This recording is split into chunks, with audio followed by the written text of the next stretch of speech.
Ay, ayos itong jacket na to. Yan, ganda naman siya.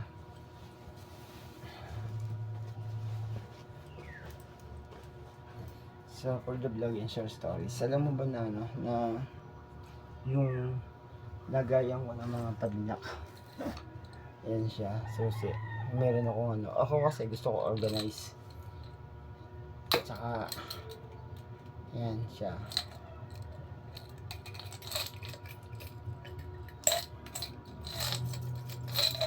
Vlog. Ang dami kong binili ano, padlock. Mapapansin mo yan. Ito susi eh. Yan o. Yan. Isa. Dalawa. Tatlo. Apat. Apat. Baba na natin. Isa. Dalawa. Tatlo. Apat. Lima. Susi. Ganda pa yung baso ko.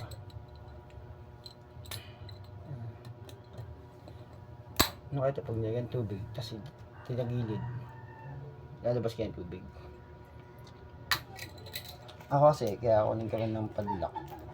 Susi, binibili ko siya kasi nga yung lahat ng gamit ko pasukin man yung kwarto ko, yung mga lagayan ko ng mga tupper, mga gamit, nakapadlock pa rin siya. And then, yun nga, dumating sa puntong lahat ng mga gamit namin sa bahay, mga kasib na kapatid. Hindi, magkabuksan tayo, wala akong gamit na kinuha sa magulang ko So, yun, kung ano yung meron akong gamit, yun talagang pag-aari ko talaga. So, kagaya nung yung ibang gamit dyan, pag-aari ng kapatid kong sumunod sa akin. Pero, bago naman naging akin yun, meron yung kapalit o nag-trade in kami talaga. So, yun lang naman, for the vlog and short stories. Yung masama at mabuting comment, wala mang pinagkaiba yun. Pabor yun sa may channel. And thank you so much talaga na at least nakaka-pundar ng gamit. And dumating yung puntong magsarili ako, di may sarili na akong magagamit. At alam kong akin talaga. So, yun, minsan nakakasama ng loob. Nagpahabilin si mama ng mga silyo.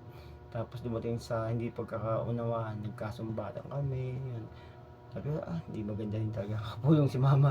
So, yun naman, and for the vlog, so, masama at mabuting comment, pag sa mayan channel. That's it.